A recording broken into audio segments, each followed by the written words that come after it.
if it was me, I would then look at this and say, how do I feel about my ability to operate this business?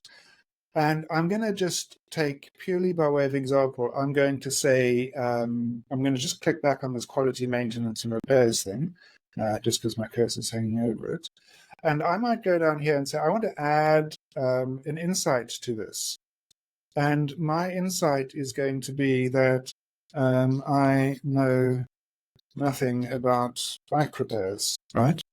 Yeah. So I'm looking at this business model canvas. So you went into that particular element.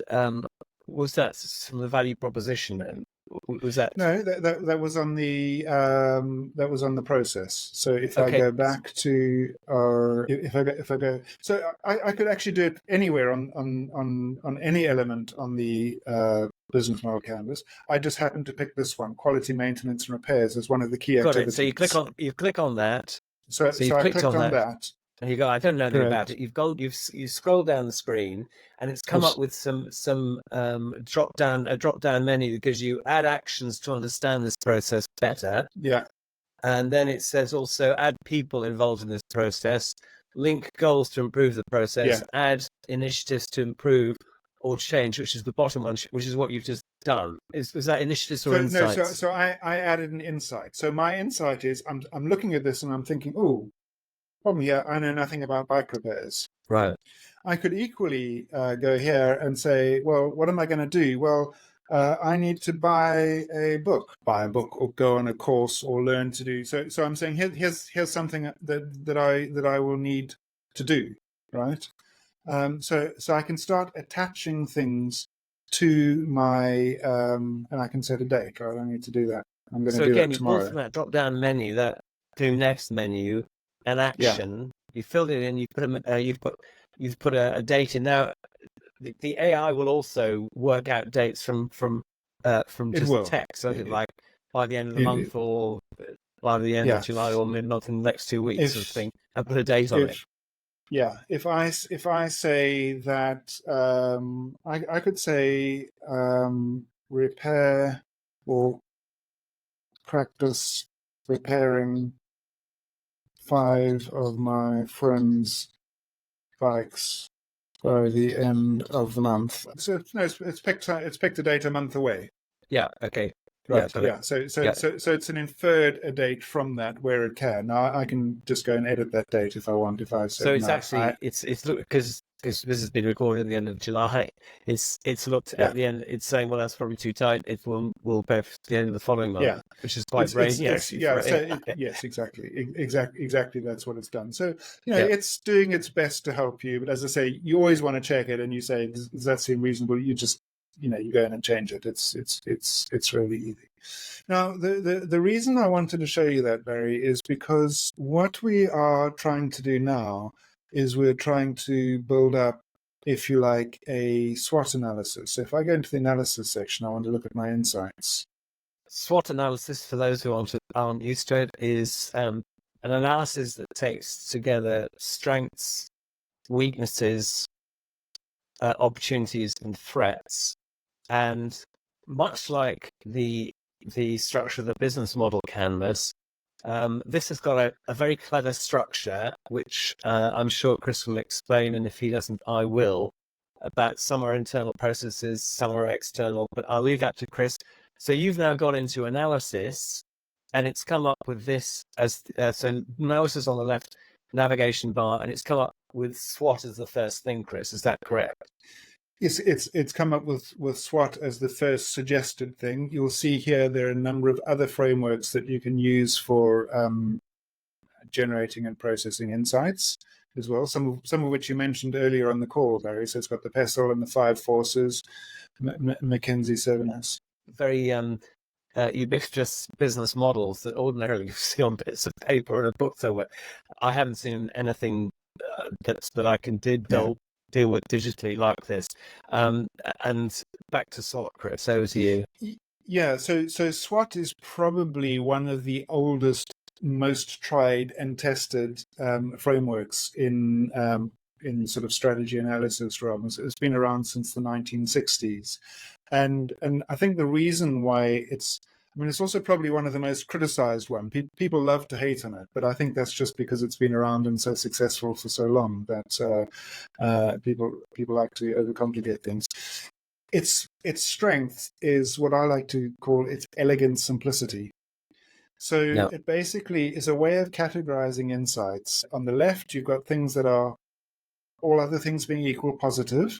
And on the right, you've got things which are, all other things being equal, negative. And then at the top, these two, you've got things that are within your control, okay, and things that are not within your control, very broadly speaking. So basically, right hand column are things are negatives. Left-hand column are positives for the organization, the business. And then the top line is basically things that are within your control, and things, the bottom row are the things that are outside your control. Yeah.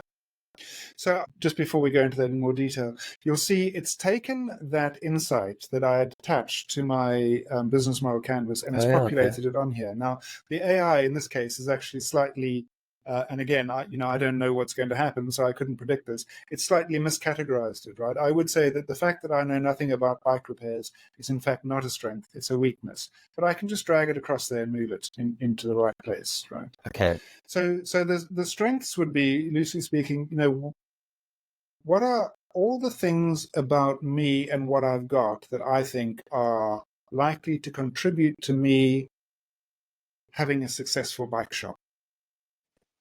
For those who are watching, you may have noticed when I know nothing about bike repairs was in the strengths box, it had a little green button showing it as a strength, and it was green.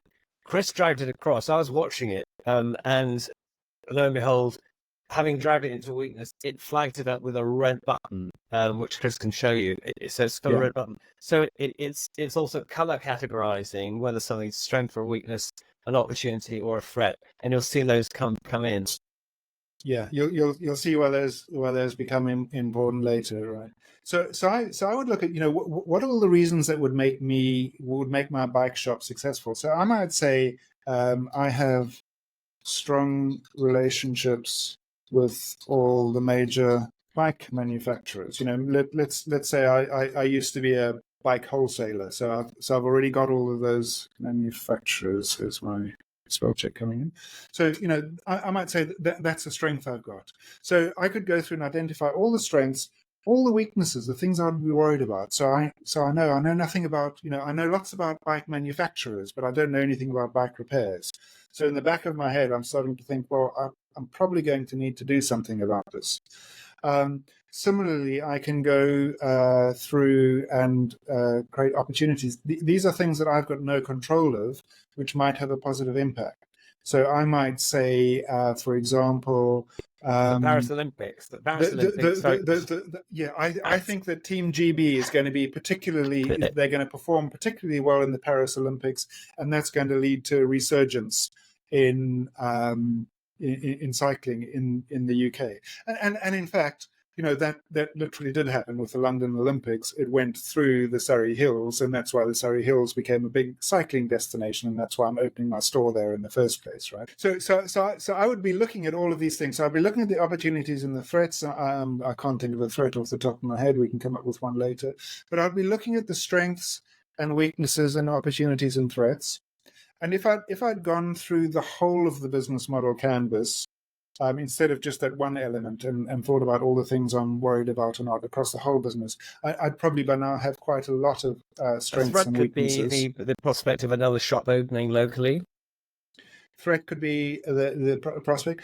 And another threat could be a series of high-profile road deaths in cyclists, which could really turn people off, right? So they might get all excited about cycling after the Olympics, and then you have a bunch of really negative incidents and people, or maybe a doping scandal, or anything that happens. And an opportunity, for example, could be a government initiative to encourage more bikes onto the roads, more cycles onto the roads. Exactly. That would be an opportunity. Exactly. And again, this is what makes it a team sport, right? Because I'd sit down and I'd think of all the things I could think about, and then I'd come and have a chat with you, and you'd say, Chris, well, you haven't even thought about the Olympics, man. This is a golden opportunity for you. If you get your timing right, this could be brilliant. And that would then, so I'd add that in there, and that would then help tell you why, because I'm first going to go to the PESEL,